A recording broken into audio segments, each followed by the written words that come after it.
Welcome to FS Thar YouTube channel. Student, last time हम topic पढ़ रहे थे resistivity and its dependence upon temperature. तो लास्ट लेक्चर में हमने रेजिस्टिविटी, रेजिस्टेंस, कंडक्टेंस और कंडक्टिविटी के रिलेटेड पढ़ लिया था।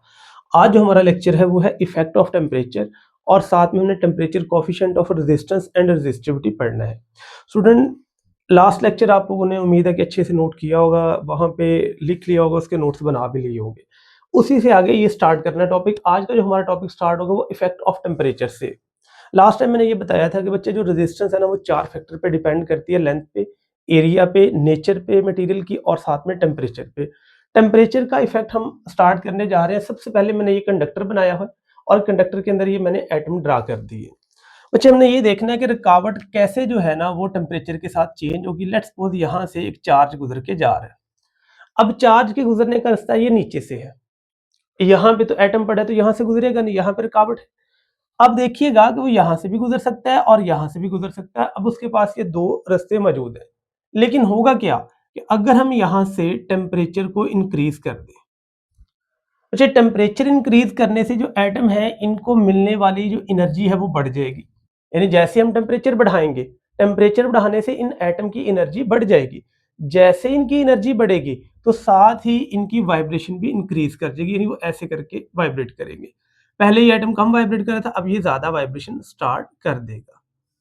तो टेम्परेचर बढ़ा, इनकी वाइब्रेशन बढ़ी क्योंकि काइनेटिक एनर्जी बढ़ गई। अच्छा देखिएगा, पहले ये इतनी जगह पे था वाइब्रेट कर रहा, अब ये इतनी जगह पे वाइब्रेट करेगा, तो अब देखिएगा इसके टकराने के चांस इस चार्ज के साथ और बढ़ गए हैं। तो पहले ये चार्ज फर्ज करें साइडों से गुजर सकता था, अब वो एटम जो है वो वाइब्रेशन स्टार्ट कर दी ज्यादा, तो वो एटम या इलेक्ट्रॉन जो है वो ज्यादा टकराएगा। ना इलेक्ट्रॉन इधर से गुजर पाएगा ना इधर से। होगा क्या कि इस केस के अंदर जो कोलिजन एरिया है ना, टकराने वाली जगह, वो बढ़ गई है। तो जैसे ही कोलिजन एरिया बढ़ा तो वहां पे रुकावट भी बढ़ गई। तो हम ये कहते हैं कि जब हम टेम्परेचर इंक्रीज करते हैं तो एम्पलीट्यूड ऑफ वाइब्रेशन क्या करता है बच्चों, इंक्रीज। और जैसे ही वाइब्रेशन इंक्रीज करेगी तो हमारे पास जो कोलिजन क्रॉस सेक्शन एरिया वो क्या करेगा, इंक्रीज, जिससे प्रोबेबिलिटी या चांस किसका है, कोलिजन का, विद फ्री इलेक्ट्रॉन क्या कर जाता है, इंक्रीज। तो जैसे ही वहां की वाइब्रेशन बढ़ेगी, अब ज्यादा वाइब्रेट कर रहे हैं, अब इलेक्ट्रॉन का गुजरना और मुश्किल हो गया, तो हम वहां पे ये कहते हैं कि रेजिस्टेंस क्या हो जाती है, इंक्रीज। तो वहां पे रेजिस्टिविटी भी स्टूडेंट क्या कर जाती है, इंक्रीज। तो आर और टी का कौन सा रिलेशन है, डायरेक्ट, और रो टी का भी कौन सा रिलेशन होता है, डायरेक्ट। तो ये याद रखिएगा कि हमारे पास टेम्परेचर के बढ़ाने से रेजिस्टेंस बढ़ती है और रेजिस्टिविटी भी बढ़ती है। ये बात हम कर रहे हैं कंडक्टर के लिए, नॉट फॉर सेमीकंडक्टर। अब बच्चे ग्राफ बना हुआ बुक के ऊपर भी ये आपने देखा होगा, साइड ब्लॉक पे ये ना कॉपर की रेजिस्टिविटी है, ये टेम्परेचर के साथ कैसे चेंज होती है। ये ग्राफ मैंने ड्रा किया है, ये सिर्फ आप लोगों ने इसके पॉइंट जो है वो समझ लेने हैं।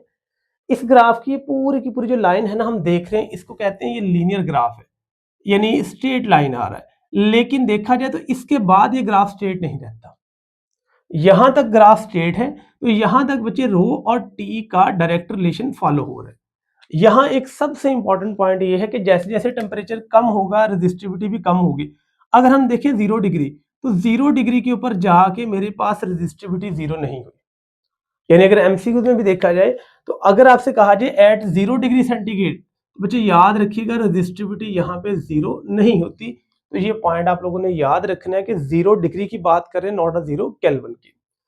इसके बाद जब हम टेम्परेचर को क्रॉस करते तो यहाँ पे रो और टी का डायरेक्ट रिलेशन फॉलो नहीं होगा, यहाँ पे फिर ये रिलेशन क्या हो जाएगा, चेंज।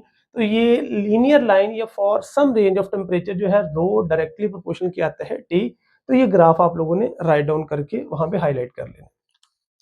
अब अच्छा, जैसे यहाँ पे फर्ज कीजिएगा टेम्परेचर चेंज हुए, अब देखिए टेम्परेचर ज्यादा चेंज होगा तो रेजिस्टेंस में भी चेंज क्या आएगा, ज्यादा आएगा। टेम्परेचर कम चेंज होगा तो रेजिस्टेंस में चेंज भी क्या आएगा, कम होगा। अब ये देखना है कि 1 केल्विन टेम्परेचर के चेंज करने से रेजिस्टेंस में कितना चेंज आता है, उस चीज को हम पढ़ते हैं टेम्परेचर कोफिशिएंट ऑफ रेजिस्टेंस से। अब यहाँ पे देखिएगा आर नॉट होती है 0 डिग्री पे रेजिस्टेंस, फर्ज कीजिएगा 0 पे है 10 डिग्री। आर टी है किसी टेम्परेचर पे आपने 0 डिग्री से बढ़ा कर दिया 30 डिग्री, तो रेजिस्टेंस भी बढ़ गई। तो जो 0 डिग्री की रेजिस्टेंस है वो आर नॉट है, 20, 30, 10 की जो रेजिस्टेंस है वो आर टी है। डेल्टा आर कहते हैं चेंज इन रेजिस्टेंस को, और टी आता है चेंज इन टेम्परेचर। तो जैसे मान लीजिएगा मैंने ये कहा कि फर्ज कीजिएगा पहली रेजिस्टेंस बच्चे आ रही है, लेट्स वो सिर्फ समझाने के लिए 10 ओम की, बाद में जो रेजिस्टेंस है ना वो होगी है 30 ओम की। पहला जो टेम्परेचर था T1 था वो मेरे पास आ रहा है 0 डिग्री, और दूसरा टेम्परेचर मान ले मेरे पास आ रहा है 10 डिग्री सेंटीग्रेड। अगर मैं चेंज इन रेजिस्टेंस निकालूंगा तो वो आएगा 30 माइनस 10, 20 के बराबर। और अगर मैं चेंज इन टेम्परेचर निकालूंगा तो आएगा T2 माइनस T1, क्योंकि T2 हाई टेम्परेचर है, T1 लो टेम्परेचर है, तो T2 माइनस T1 है, तो इसको हम कहेंगे ये मेरे पास आ जाएगा 10 डिग्री या 10 केल्विन। टेम्परेचर का चेंज जो है वो केल्विन और डिग्री में क्या होता है, सेम। इस चीज से हमने अल्फा निकालना है, तो ये हमारे पास है टेम्परेचर कोफिशिएंट ऑफ रेजिस्टेंस। अब मैं आपको थोड़ा समझाना चाहूंगा, अगर चेंज की बात की जाए डेल्टा, तो वो आता है R T minus R not.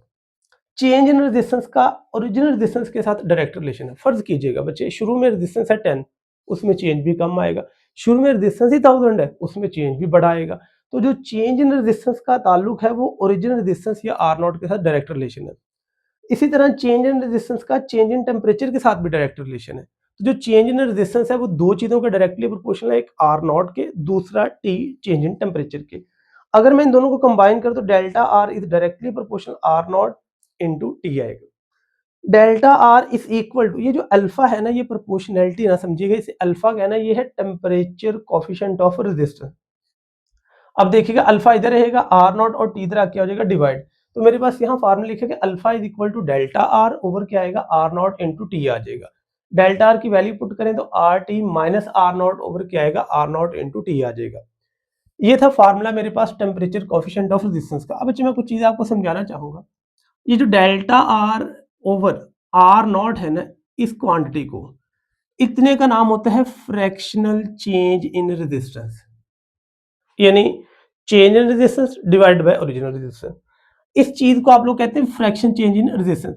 अब ये जो टी है ना, टेम्परेचर चेंज है नॉट टाइम, इसको आप लोग कहते हैं पर यूनिट केल्विन। तो ये fractional change in resistance per unit kelvin is called temperature coefficient of resistance. अब देखा जाए तो इसका यूनिट भी ओम आएगा, इसका भी ओम आएगा, तो ओम ओम से क्या हो जाएगा बच्चे, कैंसल। और ये क्या आएगा, टेम्परेचर का क्या आएगा, केल्विन, तो केल्विन ऊपर जाके हो जाएगा -1। इसका जो यूनिट आता है वो आता है पर केल्विन। तो इसको जो डिफाइन करना है, ये इसकी डेफिनेशन है। ये एक एग्जांपल मैंने लिखी है, मैंने आर टी भी दे दी है, आर नॉट भी दे दी है, T2 भी दे दी है, T1 भी दे दी है। आप लोगों ने खुद अल्फा कैलकुलेट करना है तो ये आप कर सकते हैं। यहाँ वैल्यूज पुट कीजिएगा और इसकी अल्फा की वैल्यू कैलकुलेट करें, इसका यूनिट आएगा पर केल्विन। ये था मेरे पास student temperature coefficient of resistance. अब सेम इसी पैटर्न पे टेम्परेचर कोफिशिएंट ऑफ रेजिस्टिविटी निकालना, लेकिन ये प्रूफ हमने यहाँ पे कर लिया, दोबारा यहाँ पे नहीं करना, सिर्फ डायरेक्ट वैल्यू पुट करेंगे। टेम्परेचर कोफिशिएंट ऑफ रेजिस्टिविटी को जब डिफाइन करेंगे तो यहाँ है फ्रैक्शनल चेंज इन रेजिस्टेंस, तो यहाँ वर्ड आ जाएगा रेजिस्टिविटी, फिर डिफाइन आगे वाली वही सेम रहेगी। अब अल्फा का फार्मूला निकालना, अल्फा बराबर था R T minus R not over आएगा आर नॉट इंटू टी। अब देखिएगा बच्चों, आर जो है ना वो रेजिस्टेंस है, लास्ट टाइम हमने फार्मूला पढ़ा था, R is equal to rho L over A, ये मेरे पास आता है। मान लेंगे बच्चे जब टेम्परेचर चेंज हुआ तो हम लोगों ने लेंथ और एरिया ऑलमोस्ट सेम सेम रखा है, उसको चेंज नहीं किया। अब देखिएगा अगर बात करें आर टी की, तो यहाँ आएगा रो टी, और अगर यहाँ आएगा आर नॉट तो यहाँ आएगा रो नॉट आ जाएगा। यानी आर टी का फार्मूला आता है rho T L over A, और आर नॉट का फार्मूला आएगा rho naught L over A. यहाँ वैल्यू पुट कीजिएगा तो यहाँ वैल्यू बनेगी rho T L over A minus rho naught L over A और divided by rho naught L over A, और साथ में आ जाएगा टी। ऊपर से देखा जाए तो एल ओवर ए कॉमन आ जाएगा, तो ये आएगा एल ओवर ए कॉमन आ गया, बच्चे अंदर आ जाएगा रो T minus rho not divided by L over A rho T into T. तो ये यहाँ पे एल ओवर ए से क्या हो जाएगा, कैंसल, तो ये फार्मूला बनेगा रो T minus rho not over क्या आएगा, रो नॉट इंटू क्या आ जाएगा टी। सेम फार्मूला वही वहां था, R T minus R not, यहाँ आएगा rho T minus rho not.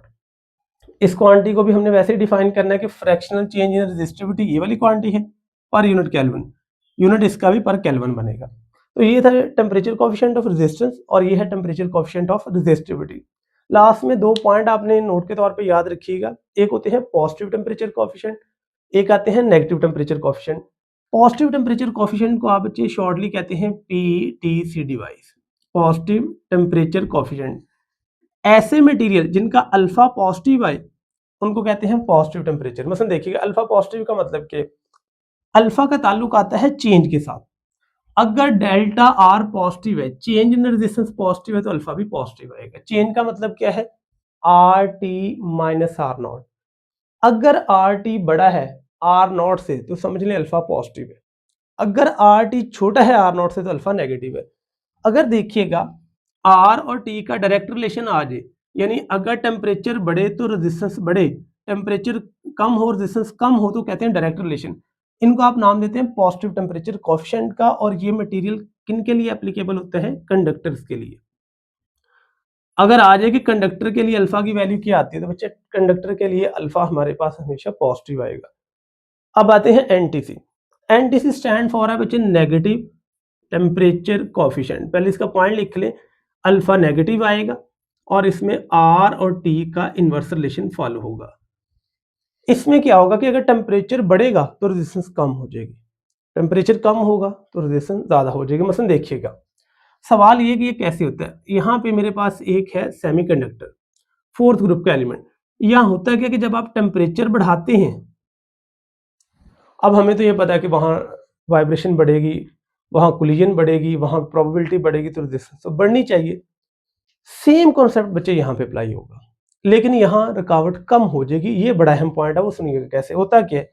जब आप यहाँ से आपने भेजा, फर्ज कीजिएगा एक इलेक्ट्रॉन, जब यहाँ से मैं कहूँ सिर्फ समझाने के लिए कि यहाँ से निकले हैं 3 इलेक्ट्रॉन, तो इसका मतलब करंट इंक्रीज हो गया। पहले एक भेजा था, 3 वहां से बाहर आ गए, तो हमें ये समझ आई कि अच्छा एक इलेक्ट्रॉन भेजा है, 3 बाहर आए हैं, तो करंट ने बढ़ना ही बढ़ना है। अब 3 कहां से आए हैं, 2 एटम अपने इलेक्ट्रॉन भी दे देगा। जब आप यहाँ टेम्परेचर बढ़ाते हैं, टेम्परेचर बढ़ाने से ये जो एटम है इस एनर्जी को अब्जॉर्ब करते हैं और ये एनर्जी अब्जॉर्ब करके अपने इलेक्ट्रॉन रिलीज कर देते हैं, तो मटेरियल अपने इलेक्ट्रॉन देना शुरू कर देगा। तो यहाँ पे ओवरऑल नंबर ऑफ इलेक्ट्रॉन बढ़ेंगे, जिससे करंट क्या हो जाएगा, इंक्रीज। इस वजह से हम कहते हैं कि रेजिस्टेंस डिक्रीज कर गई है, क्योंकि हमारे पास फार्मूला ओहम लॉ का I is equal to V over R। तो करंट के बढ़ने का मतलब वहां रेजिस्टेंस कम हो गई है। तो इस सेंस में हम कहते हैं कि रेजिस्टेंस क्या कर गई है, डिक्रीज। इनका नाम आता है नेगेटिव टेम्परेचर कोएफिशिएंट। और ये जो मटेरियल आते हैं ये हमारे पास आते हैं सेमीकंडक्टर।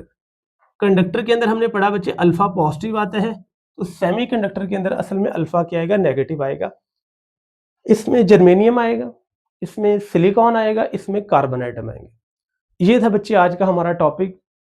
लास्ट लेक्चर भी अच्छे से नोट कीजिएगा, ये वाला लेक्चर भी आप लोगों ने अच्छे से नोट करना है। इसमें से क्वेश्चन है तो आप बता सकते हैं, इसको नोट करें, इसको हाईलाइट कीजिएगा। ये क्वेश्चन बहुत इंपॉर्टेंट है, इसको आपने अच्छे से याद कर लेना है। Thank you so much for watching my YouTube channel. मजीद वीडियोज़ के लिए मेरा यूट्यूब चैनल सब्सक्राइब कीजिएगा।